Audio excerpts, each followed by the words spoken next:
Hello friends, આજે આપણે જોઈશું કેરીના ચીરિયાને લાંબો સમય સુધી કેવી રીતે સ્ટોર કરવા અને તેને કેવી રીતે તાજા રાખવા। આ કાચી કેરીના ચીરિયાને તમે 1 થી 10 વર્ષ સુધી ફ્રીઝરમાં સારા રાખી શકો છો। એટલે જ્યારે પણ અઠાણું ખાવાનું મન થાય ત્યારે ઇન્સ્ટન્ટ તાજું કાચી કેરીનું અઠાણું બનાવીને ખાઈ શકો છો। ફ્રેન્ડ્સ, તમે મારી ચેનલ ઉપર નવા આવ્યા છો અને હજી સુધી મારી ચેનલને સબસ્ક્રાઈબ નથી કરી તો પહેલાં સબસ્ક્રાઈબ કરજો। તો કેરીના ચીરિયા કે ટુકડા સ્ટોર કરવા માટે મેં અહીંયા અઠાણાની 2 કિલો રાજાપુરી કેરી લીધી છે। પહેલાં તો અઠાણા માટે કેરી કેવી લેવી તે જોઈ લઈએ। તો અઠાણું બનાવતી વખતે કેરી એકદમ ફ્રેશ, કડક અને ભરાવદાર લેવાની। રાજાપુરી કેરીની જગ્યાએ તમે બીજી કોઈ પણ કેરી લઈ શકો છો, પણ તે કડક અને એકદમ કાચી હોવી જોઈએ। પછી તમારે કેરી 2 થી 3 વખત પાણીથી ધોઈને કોરી કરી લેવાની। તો અહીંયા મેં જે કેરી કટ કરવા માટેનો સૂડો આવે છે તેનાથી જ મેં કેરીને કટ કરાવી લીધી છે। હવે કેરી કટ કરતી વખતે અંદરની જે ગોટલી અને તેની ઉપર જે ગોટલાની છાલ હોય તે કેરીને સાથે આવી ગઈ હોય તો તેને અલગ કરી લેવાની। આ રીતે કેરીની અંદરની ગોટલી અને તેની ઉપરની છાલ કરવાથી કેરીના ટુકડા કાળા નહીં પડી જાય। તો ચપ્પુની મદદથી આપણે કેરીની ઉપર રહેલી ગોટલાની છાલ અને ગોટલી આવે તે અલગ કરી લઈશું। અને જો અમુક મોટી સાઇઝના કેરીના ટુકડા હોય તો તેને મીડિયમ સાઇઝમાં કટ કરી લેવાના। અને કેરીના ટુકડા આખું વરસ એકદમ સરસ કડક રહેશે। હું તો દર વર્ષે આ રીતે કાચી કેરીના ચીરિયા સ્ટોર કરું છું અને તે 1 થી 10 વર્ષ સુધી સારા રહે છે।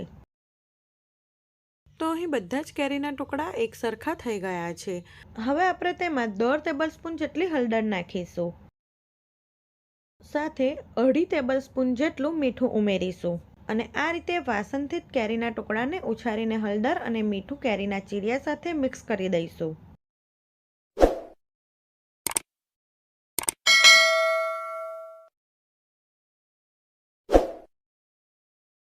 તો અહીં હળદર અને મીઠું એકદમ સારી રીતે કેરીના ચીરિયા સાથે મિક્સ થઈ ગયું છે। હવે આ ચીરિયાને આપણે 7 થી 8 કલાક માટે ઢાંકણું ઢાંકીને રહેવા દઈશું, અથવા આખી રાત પણ તમે રાખી શકો છો। પણ 2 થી 3 કલાકના અંતરે કેરીના ચીરિયાને તમારે 1 થી 2 વખત ઉછાળીને મિક્સ કરી લેવાના, એટલે બધા જ ચીરિયા એકદમ સરસ અઠાય। તો લગભગ અહીં 8 થી 10 કલાક જેવું થયું છે અને તમે જોઈ શકો છો કેરીના ચીરિયામાંથી ખાટું પાણી છૂટું પડી ગયું છે, એટલે કેરીના ચીરિયા એકદમ સારી રીતે અઠાઈ ગયા છે। હવે આપણે આ કેરીના ચીરિયાને કાનાવાળા વાસણમાં નીતરતા કરી દઈશું।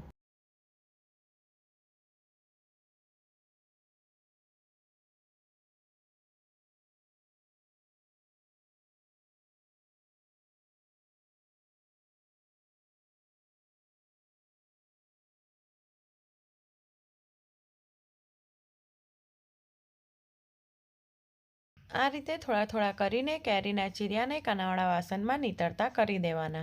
10 થી 15 મિનિટ માટે કેરીના ચીરિયાને નીતરવા દઈશું। તો લગભગ 10 થી 12 મિનિટ પછી કેરીના ચીરિયામાંથી બધું જ પાણી નીતરી ગયું છે। હવે આ કેરીના ખાટા પાણીને તમે બોટલમાં ભરીને સ્ટોર પણ કરી શકો છો। અને જ્યારે તમારે ગુંડા કે કેરડા આઠવા હોય કે અઠાણા બનાવવા હોય ત્યારે આ ખાટા પાણીનો ઉપયોગ કરી શકો છો। ખાસ કરીને મેથી ચણાનું અઠાણું બનાવો ત્યારે આ ખાટા પાણીનો ઉપયોગ થાય છે। તો કેરીના ચીરિયાને કોટનના કાપડ પર છૂટા છૂટા પોરા કરી દઈશું। આ કેરીના ચીરિયાને તમારે પંખા નીચે પણ નથી સુકવવાના કે પછી તડકામાં પણ નથી સુકવવાના, તેને આમ જ સુકવવા દેવાના છે। કેરીના ચીરિયા જ્યાં સુધી કોરા ના થઈ જાય ત્યાં સુધી તમારે તેને સુકવવા દેવાના છે। એટલે કેરીમાં બિલકુલ પાણીનો ભાગ ના રહેવો જોઈએ ત્યાં સુધી તમારે તેને સુકવવાના છે। તો લગભગ 7 થી 8 કલાક પછી કેરીના ચીરિયા સુકાઈ ગયા છે, તો તેને મેં એક બાઉલમાં લઈ લીધા છે। કેરીના ચીરિયા એકદમ પરફેક્ટ સુકાઈ જાય પછી આપણે આ રીતે એરટાઈટની થેલી આવે છે તેમાં આ કેરીના ચીરિયાને થોડાક થોડાક કરીને ભરી લેવાના।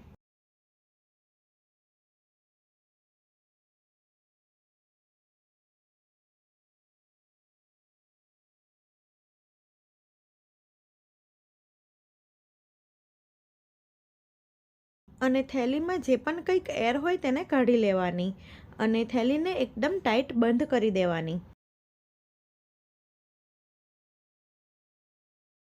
આ જ રીતે આપણે બીજી થેલી પણ ભરી લઈએ। હવે આ કેરીના ચીરિયાને તમારે ફ્રીઝરમાં મૂકી દેવાના। તો ઇન્સ્ટન્ટ અઠાણું બનાવવા માટે કેરીના ચીરિયા બની ગયા છે।